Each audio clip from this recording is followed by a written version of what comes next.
ফিলিস্তিনের মানুষগুলো হাহাকার করে কি বলছে, मैं ही तो फिलिस्तीन हूँ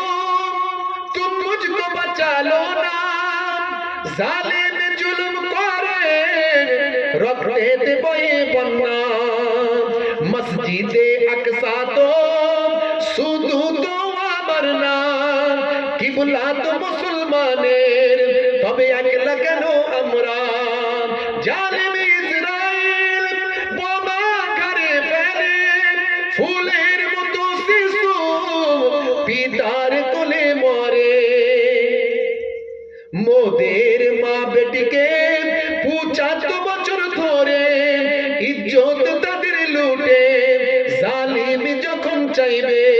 उठना भी तुम्हें होगा जगना भी तुम्हें होगा रुकना भी तुम्हें होगा लड़ना भी तुम्हें होगा जोरे হবে না আরে জোরে হবে না 1948 সালটার আগেতে ইসরায়েল নামে কোনো দেশ ছিল না মানচিত্রে